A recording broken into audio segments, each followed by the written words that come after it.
एक छोटी सी बस्ती में रामू नाम का एक सीधा साधा किसान रहता था। उसकी जिंदगी सादगी भरी थी, जिसमें खेतों में मेहनत करना, फसल उगाना और उसे शहर में बेचकर गुजारा करना शामिल था। रामू अपनी गरीबी से जूझ रहा था, लेकिन कभी भी उसने अपनी मेहनत से मुंह नहीं मोड़ा। उसी बस्ती के आसपास एक घना जंगल था, जहां एक खूंखार शेर का आतंक था। यह शेर गांव वालों और उनके जानवरों का शिकार करता था, जिससे पूरा गांव डर के साए में जी रहा था। तूफान की रात और उस रात में रामू शहर से वापस आ रहा था, थका हारा। वो इतना थक गया था कि उसने हमेशा की तरह अपने गधे को अस्तबल में बांधने की बजाय घर के आंगन में ही एक पेड़ के साथ बांध दिया और सो गया। उसी रात जंगल में एक भयंकर आंधी तूफान आया।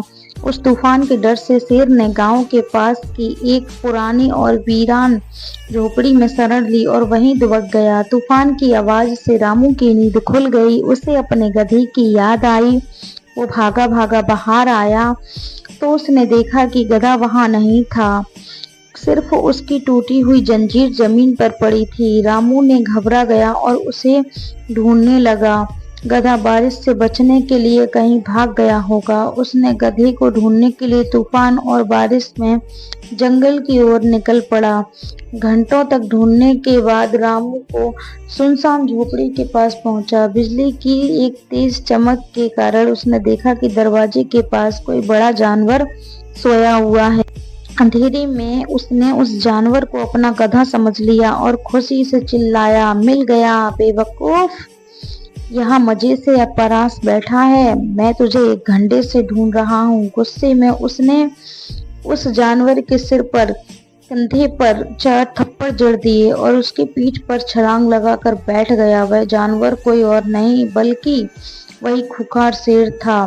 कोई शेर डर के मारे कांपने लगा। उसे लगा कि यह कोई साधारण इंसान नहीं बल्कि कोई जादूगर है और उसे मारने आया है। शेर ने चुपचाप रामू का हुक्म माना और उसे अपनी पीठ पर लादे हुए गांव की ओर जागा और फिर घर के आंगन में एक पेड़ में बांध दिया और गहरी नींद में सो गया। अगली सुबह जब गांव वालों ने रामू के आंगन में शेर को बंधा देखा तो वे हैरान रह गए। उसने यह खबर पूरे गांव में आग की तरह फैल गई। सभी रामू की बहादुरी की तारीफ करने लगे।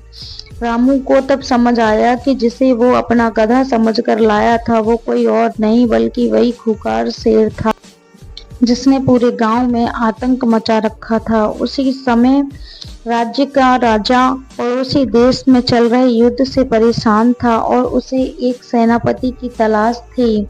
जब एक सैनिक ने राजा को रामू की बहादुरी के बारे में बताया, महाराज, हमें किसी और को ढूंढने की जरूरत नहीं है, हमारे अपने ही राज्य में एक ऐसा बहादुर इंसान है जिसने अपनी दिलेरी से सबूत दे दिया है। राजा ने उत्सुकता से पूछा, कौन है वो? सैनिक ने विनम्रता से कहा, महाराजा, कोई और नहीं है, वह रामू है, रामू किसान। ये वही शख्स है जिसने अकेले अपने दम पर एक खूंखार शेर को जिंदा पकड़ लिया। ऐसा साहसी व्यक्ति हमारी सेना में सही से कमान संभाल सकता है और कोई नहीं, मैं जीत भी सकता है। बिना देर किए एक संदेश वाहक को रामू के घर भेजा। जब रामू किसान को यह खबर मिली कि उसे सेना का सेनापति बनाया गया है तो वह हैरान रह गया। राजा ने तुरंत रामू को दरबार में बुलाया और उसे सेना का सेनापति बना दिया। कोई रामू से हैरान था कि एक सीधा साधा किसान ना तो तलवार चलाना जानता है और ना ही घुड़सवारी करना, अब सेनापति बन गया था। वो मन ही मन उस शेर को कोस रहा था। उसकी पत्नी ने उसे समझाया, यह भगवान का दिया हुआ मौका है, तो आप हिम्मत मत हारो। तैयारी हुई। रामू को एक ताकतवर काला घोड़ा दिया गया। रामू ने अपनी पत्नी से कहा कि वो पैर और कमर को घोड़े से कसकर बांधे ताकि वो गिर न जाए। जैसे ही उसकी पत्नी ने रस्सी बांध दी गई थी, घोड़ा अचानक से तेज गति से मैदान की ओर दौड़ने लगा। रामू इस डर से घोड़े पर एक बोरी की तरह लटका हुआ था और भगवान से प्रार्थना कर रहा था कि यह घोड़ा बिजली की रफ्तार से भाग रहा था।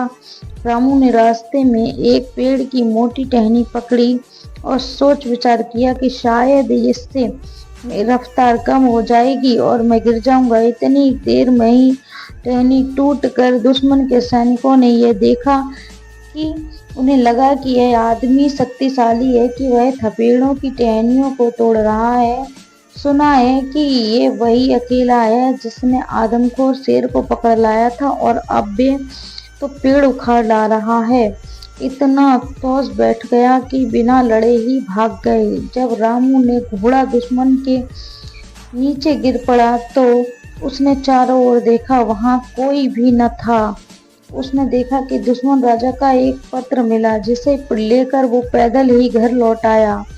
रामू ने अपनी पत्नी को वो पत्र राजा को देने के लिए कहा। राजा ने पत्र पढ़ा और बहुत खुश हुआ क्योंकि दुश्मन राजा ने सेनापति से कहा कि रामू को ढेरों इनाम दिए और हमें माफ किया।